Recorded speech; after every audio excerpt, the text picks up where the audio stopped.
senang ini konsultan perencana Bappenas yang merencanakan terhadap wilayah kontur Sepaku yang berbukit-bukit.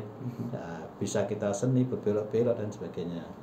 Dan sudah diplot sekitar 256.000 sekian yang diperlukan untuk wilayah ibu kota negara itu. Salah satunya ya mengantisipasi bencana alam itu.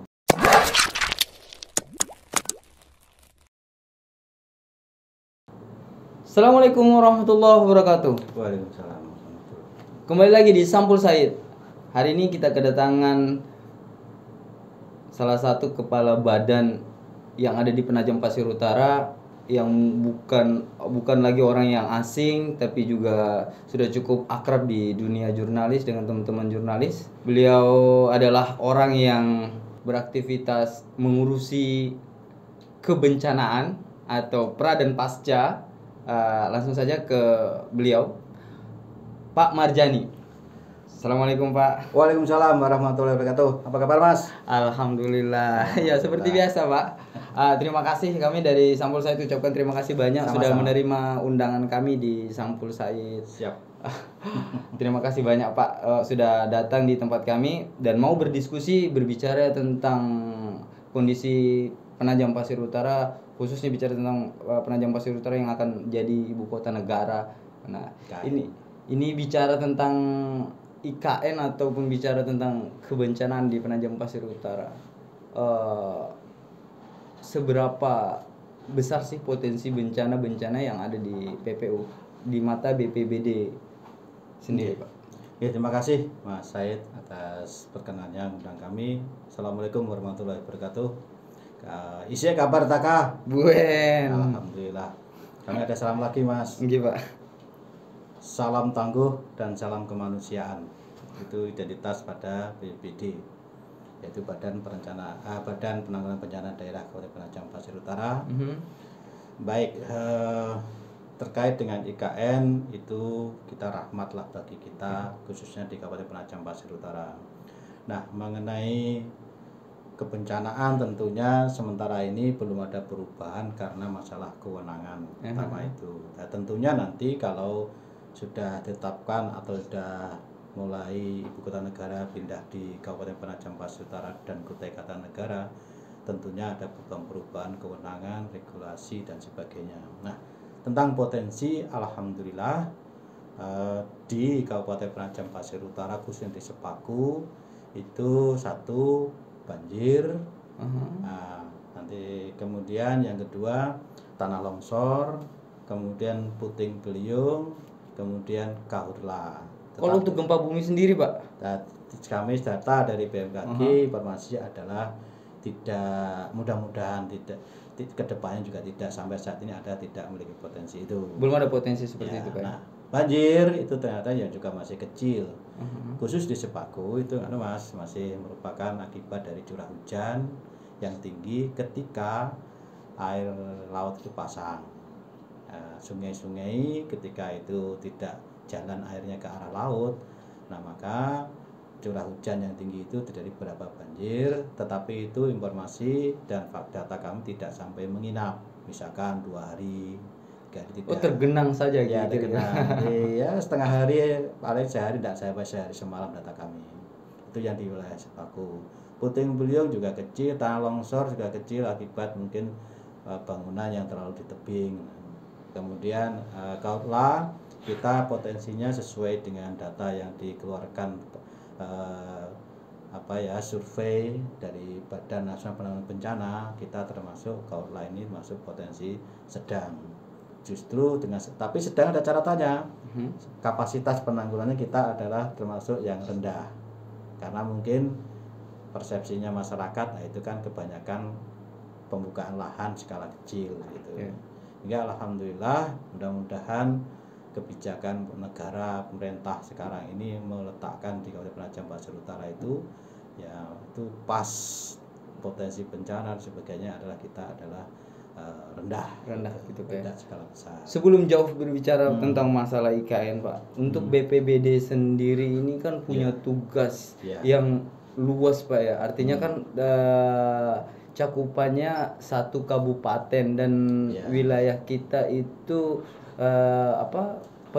wilayah perairan juga cukup luas Ya. dan kemungkinan bencana sendiri baik itu yang karena menurut informasi benar nggak sih Pak, bencana kita dibagi jadi dua bencana kita. Bencana apa saja itu Pak? Oh, bencana alam dan non alam. Non alam. Nah, Ya. hari ini kan tugas ini ya diharuskan BPBD untuk punya kemampuan lebih Pak. Ya, jadi secara umum kami memang bahasanya itu tandem atau koordinator. Koordinator. Contoh langsung saja yang non alam, masalah kesehatan pandemi COVID-19 atau corona virus disease 2019 itu kami koordinatornya, tetapi secara teknis kesehatan rumah sakit. Nah, kami adalah mendorong koordinator umum. Bencana alam juga demikian. Misalkan masalah terdampak ini masalah sosial, kami yang mengkoordinasikan. Nah, kami ada 3 bidang. Ada bidang kesiapsiagaan atau pra. Nah, kemudian bidang ketika itu terjadi namanya bidang kedaruratan logistik. Kemudian pasca juga punya bidang rehabilitasi dan rekonstruksi. Sekalipun keterbatasan dalam batas-batas tertentu. Artinya yang contoh yang mudah itu rehabilitasi dan rekonstruksi.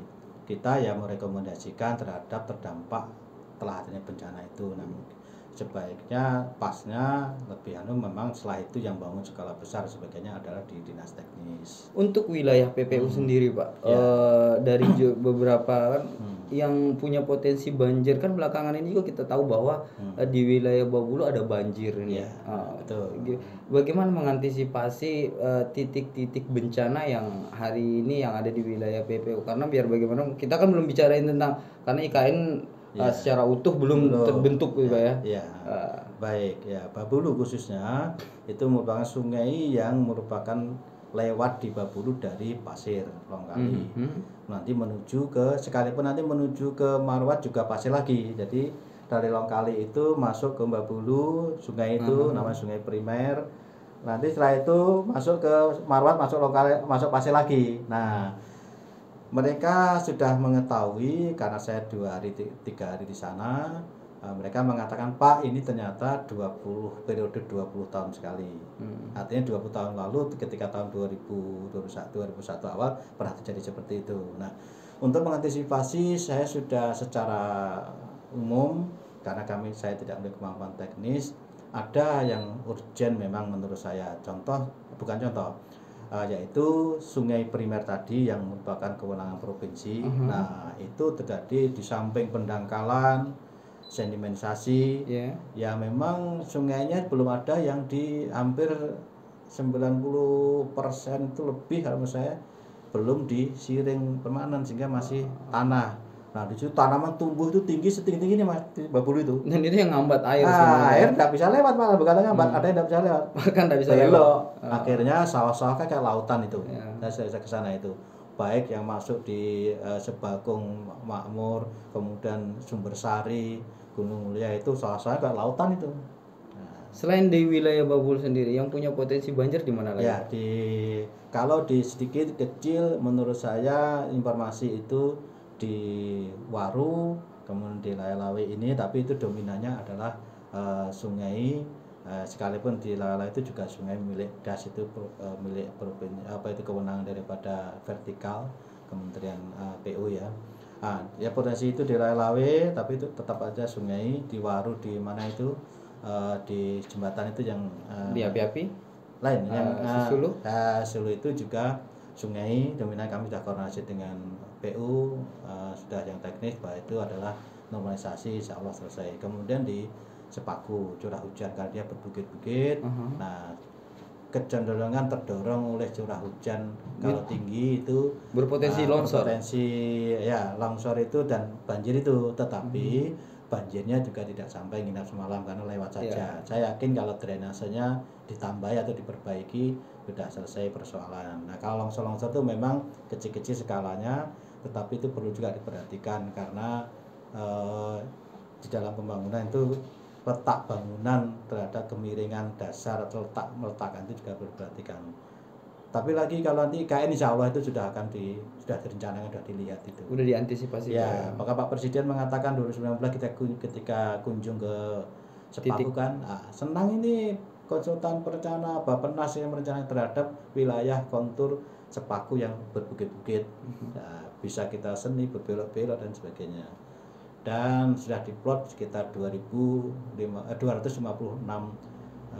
sekian yang diperlukan untuk wilayah ibu kota negara itu, salah satunya ya mengantisipasi bencana alam itu. Nah, itu ya. Dan mudah-mudahan itu tidak berkembang atau tidak mulai peningkatan yang besar atau ekstrim dengan bencana ini. Gitu. Oke Pak, dengan kondisi alam hari ini kita itu apa kan nggak menentu Pak. Kalau bahasa orang tua dulu gitu kan seperti Pak ya. Bulan sekian itu kemarau. Kan kondisi sekarang udah nggak begitu Pak ya. Tetapi alhamdulillah BMKG itu merilis bahkan setiap hari ya. Artinya koordinasi awal. dengan BMKG ini ya senantiasa Bapak, apalagi sekarang teknologi bisa kita update tiap hari, sekalipun kadang misalkan besok itu informasi baru nanti malam, tapi ada informasi awal itu ada, dan itu yang di follow up langsung oleh BPBD. Harusnya di follow terus itu dan sementara ini sekalipun tanda petik mungkin ya tidak semaksimal harapan kita semua karena keterbatasan, tapi kita sudah follow up sekalipun kurang maksimal. Ketersampaian kepada masyarakat yang kurang maksimal. Kenapa? Ya karena mungkin masyarakat tidak semuanya menggunakan bergabung di dalam, misalkan saat ini kami kan efektif menggunakan media sosial WhatsApp itu. Nah, ada nggak sarana yang disiapkan oleh BPBD untuk menginformasikan, terlepas dari yang Bapak sampaikan, menyampaikan himbauannya lewat desa dan kelurahan mungkin atau kecamatan, ada upaya lain nggak, upaya menginformasi, karena saya pikir ini kan penting Pak, antisipasi hujan. Nih ada prediksi ternyata mau hujan deras nih, dengan waktu range dalam jangka dekat dengan potensi curah hujan yang tinggi. Ada upaya itu nggak sih Pak sampai ke sana? Inilah hebatnya teman-teman di PES itu detail. Kalau normatif korespondensi surat-surat tadi oke lah, itu kalau biasa ya. Kami medsos WhatsApp, tetapi bagaimana itu agar tersampaikan, nah inilah perlu ke depannya. Misalkan saya sudah ada di pikiran saya itu konsep itu, misalkan ditampilkan di Videotron itu informasi itu. Kami sudah menyampaikan itu, sudah merancang, sudah menggunakan aplikasi. Bahkan aplikasi rencana saya namanya adalah Master Bin, masyarakat terdampak bencana. Tinggal eksekusi terkait yang biasalah, program dan anggaran itu.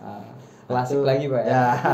Saya sudah itu belum detail, tapi kita tanpa pernah komunikasi tentang itu, sampai-sampai dari PES ini sudah mengetahui bagaimana lebih efektif komunikasi itu. Iya benar Pak. Ini bagus sekali itu. Nanti itu kita tindak lanjuti, kita informasikan kepada masyarakat, khususnya adalah titik-titik rawan itu di desa-desa, kecamatan, di Pampang, misalnya informasi itu. Karena bukan cuma itu saya pikir Pak, lebih ke wilayah bahwa yang punya dampak ini kan kita punya banyak nelayan yang hari ini punya rutinitas. Mereka juga mesti dapat informasi. Ini bahaya nih kalau kondisinya curah hujan naik atau angin lagi kencang. Terlepas dari itu semua Pak, seberapa peduli sih mereka dengan masyarakat kita atau nelayan kita terkait tentang masalah keamanan sendiri? Saya yakin sebenarnya mereka peduli. Tetapi karena historis pengalaman rekod ke belakang, ini kan tidak apa-apa, begini saja. Itu yang perlu digarisbawahi. Begini saja maksudnya bagaimana Pak? Aman-aman saja. Aman-aman. Tanpa jadi udah biasa gitu. Biasa gitu. Nah, tetapi ada beberapa kejadian itu, saya kemarin juga agak kaget, orang sepuh yang jadi korban itu ternyata sudah membawa GPS. Jadi kan ada kemajuan membawa GPS karena saat itu kena ombak atau apa. Bawa life jacket Pak? Iya, life jacket saya itu ada yang bawa, tidak, kebanyakan tidak. Kebanyakan tidak. Nah, karena mengangkat tadi itu tapi mudah-mudahan dengan beberapa kejadian kita sampaikan, karena kita punya struktur yang di darat ya terutama ini. Dan oleh kabupaten itu secara otomatis punya, di kabupaten kita namanya tim rescue dari BPBD ini. Apa yang jadi keterbatasan BPBD sendiri terkait tentang masalah mengantisipasi kemungkinan yang terjadi pada masyarakat kita, terus kemudian bencana sendiri? Ya, keterbatasan itu sebenarnya kalau menurut saya akibatnya kurang maksimal saja, tapi tidak ada yang tidak tertangani karena ada tim rescue di kecamatan dari mulai kelurahan, ada Babinsa, Babinkamtibnas dari Polri itu, dan ada beberapa masyarakat yang LSM itu juga relawan itu juga cukup memberikan peranan.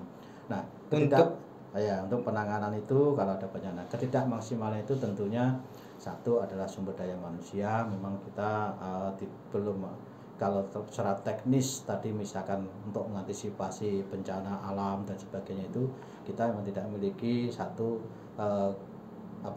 sumber daya manusia yang sampai detail ke teknis masalah kebencanaan atau standby misalkan di tempat-tempat tertentu. Kita standby-nya tingkat kabupaten, tapi alhamdulillah dari TNI, Babinsa, dari Polri, Babinkamtibnas itu selama ini sinergi terus sampai sinergi, kolaborasi dan koordinasi berjalan. Bahkan hotspot pun, hotspot itu kan Karhutla ini yang jadi concern Pak Presiden ketika Rakornas 2021 itu, bahwa itu indikasi awal orang bakar sate pun adalah terdeteksi. Bakar sate bakat juga mata merah terdeteksi. Tapi alhamdulillah semua kejadian itu tidak sama atau di bawah hotspot itu. Misalkan ada kebakaran yaitu kecil di Sepaku terakhir kemarin karena warga bakar ini buka lahan. Untuk bicara tentang Karhutla sendiri Pak, kan kayaknya hampir 2 atau 1 tahun itu kita dengan titik yang sama. Posisi Karhutla kita yang paling rawan itu di mana Pak? Ada 2 kalau di sini, di Girimuti Dalam, kemudian di Nenang Dalam. Nah itu 2. Kenapa? Girimuti Dalam sama Nenang berbeda. Girimuti Dalam sekarang kelurahan apa ya? Desa Giripurwa. Giripurwa. Ya. Itu memang ada sekitar 1-3 meter itu gambut, sehingga tidak bisa langsung ditangani. Sehingga solusinya apa? Kita memang solusinya ada embung-embung air, ada kanalisasi, kemudian alatnya sebenarnya juga sekalipun tidak lengkap tapi cukup, sebenarnya cukup, cuma air ada. Kita sudah berkoordinasi dengan PU agar mohon pada PU agar melakukan kanalisasi, embung air itu ketika ada kejadian kebakaran Karhutla baik lahan maupun hutan itu bisa langsung sumber air. Nenang juga demikian. Setelah saya koordinasi dengan lapangan TNI Polri, ternyata dianalisa sungai Nenang yang masuk ke kiri itu bukan air permanen. Artinya kalau disedot untuk menyemprot sekitar 2 hektar sudah habis, karena air itu lewat tidak bisa banyak, kecuali mungkin kalau dibuat tampungan embung di cabang begitu, tapi sungai itu belum. Nah itu 2 potensi kebakaran itu di situ. Sepaku, Karhutla tadi masih kecil, masih di bawah itu. Sepaku tadi kalau Sepaku lebih rawan ke banjir dan longsor Pak ya? Ya karena kontur longsor masih intensitasnya tingkat kerawanannya, risikonya masih di bawah banjir. Bobulu banjir, Waru banjir, terus kemudian wilayah Penajam sendiri, wilayah Penajam itu di sini di Karhutla Pak ya? Di Lawe tadi tuh. Yang di Lawe. Tapi itu kan kecil. Itu juga rutinitas kayaknya di sini. Karena begitu dari atasnya itu ada hujan itu, tapi saya cari informasi ya aja normalisasi sungai saja. Normalisasi. Nah, itu sebenarnya itu menurut pembangunan kan itu seharusnya jangan sampai terus-menerus begitu. Kalau masalah normalisasi ya sudah sungainya dinormalkan gitu. Harusnya udah seperti itu. Problemnya di mana sih Pak sebenarnya? Kenapa itu terputar masih kewenangan. Tadi di Babulu sungai-sungai ya saya sampai kepada Pak Sekda, pada Pak Wakil Bupati, saya yang kunjung ke sana, beliau ya kita membuat menginformasikan kepada provinsi Pak, caranya membuat proposal, menyampaikan itu bangunan, nanti kewenangan di sana. Bahkan saat itu Pak Sekda langsung komunikasi dengan Ibu Wakil Bupati Pasir, Mas Sita itu. Ini kita salah-salah. Itu provinsi ya sudah ada itu. Nah, problemnya di situ, terlepas itu masalah bagaimana. Tapi Babulu memang ya tidak kecil Mas. Saya mengatakan ya bisa dikatakan hampir mega proyek itu kalau baru mulai Bendung Telake itu dari mulai sana mana itu dalam mana Mas yang Toyo ya. Toyo sana kan dari sana itu. Iya. Mendik berapa satu dan dua ndak. Iya. Nah, itu problemnya di situ. Nah, sinergisitas lintas dari kabupaten kota, ketepatan kedua kabupaten ini ke provinsi hal yang penting itu. Penting Pak ya. Penting dikoordinasikan. Nah, kami yang di lapangan kita kemarin Pak Gubernur kan sudah mengetahui, provinsi juga BPBD provinsi juga sudah ke lokali, sudah ke Bengkulu. Terkait tentang masalah itu Pak. Ya, tergantung sekarang tinggal nanti eksekusinya. Ayo, itu. Nah, informasi sudah semua kemarin kami rapat di lapangan sudah tahu, mereka semua tahu. Untuk, sudah berkunjung, sudah di situ. Tinggal mengeksekusi program itu dan tanda petik yang otomatis anggarannya ngikuti kan begitu. Saya masih ingin menarik bicara tentang masalah keselamatan masyarakat sendiri Pak. Ya. Untuk penggunaan life jacket, Bapak ingat nggak memori dulu Pak bahwa ada kasus tabrakan speed, terus kemudian maaf nih bukan mengingat kembali kondisi ya korban lama baru ditemukan dengan proses yang dengan panjang. Ya karena mungkin tidak menggunakan alat keselamatan yang lengkap. Ya kalau masalah speed kendaraan operasi itu ranahnya sebenarnya ujung tombaknya kan dinas perhubungan. Ya, tapi kalau sudah dapat masalah kan BPBD turun juga nih Pak. Dan kami juga tidak ada salahnya misalnya kami koordinasi dengan perhubungan agar itu bagaimana ini bos, misalkan begitu. Nah masalah sebenarnya. Tapi sudah kami komunikasi memang sudah kembali lagi tadi kalau masalah speed, lap jaga itu tadi itu bukan tidak peduli mungkin biasa saja. Termasuk kita sendiri kan sekarang pakai juga. Iya, artinya kan ya kalau saya coba untuk melihat bahwa pendidikan ini informasi ini harus digelorakan terus menerus. Karena bicara tentang kepedulian dan keselamatan itu kan ada peraturannya sebenarnya, ada regulasinya. Itu ya harus senantiasa kita sampaikan, kita sosialisasikan, kita sampaikan pada masyarakat termasuk kita sendiri gitu. Nah mudah-mudahan ke depan itu ya senantiasa peningkatan kepedulian terhadap terutama yang megang kebijakan dalam hal ini misalkan di speed ya siapa situ speedernya untuk bisa lebih mengontrol harus pakai ini kontrol pakai life jacket misalkan ya, seperti itu misalkan sehingga meminimalisir bahkan menghilangkan risiko kecelakaan nanti. Nah nanti kalau sudah sampai ya kecelakaan baru kami ada yang bergerak gitu karena ada polo aero, polo dan sebagainya itu. Nah, ya. Bicara tentang wilayah PPU dengan kita kan pesisir nih Pak, ini COVID udah mulai pelan-pelan meredah, walaupun kita belum tahu karena di informasinya ada varian baru lagi, tapi pada prinsipnya kita tidak bicara di wilayah itu dulu, kita lebih bicara tentang atmosfer masyarakat untuk berwisata kan semakin tinggi nih Pak. Sejauh mana nih BPBD mengantisipasi kemungkinan karena belakangan kan baru-baru ini ada korban nih Pak meninggal karena pergi berenang. Ya, terus terang aja kalau masa di pariwisata kami memang sepengetahuan saya belum sampai ke sana. Enggak Pak, maksud saya enggak masuk jadi by watch-nya di pantai juga, gitu Pak. Ya belum juga, termasuk penghimbauan juga belum. Ya saya akui belum itu. Tapi ini bagus yang kami akan lakukan nanti koordinasi dengan misalkan dengan dinas pariwisata, dengan perhubungan, dengan yang pengelola di situ misalkan kayak Pantai Amal. Ya kita jujur memang belum. Belum sampai ke situ itu dalam arti memang kita memang belum bukan berarti kita tahu terus belum bergerak bukan. Karena kelihatannya kita ya kembali lagi mungkin karena terbatas bicara tentang SDM kali Pak ya. Tidak.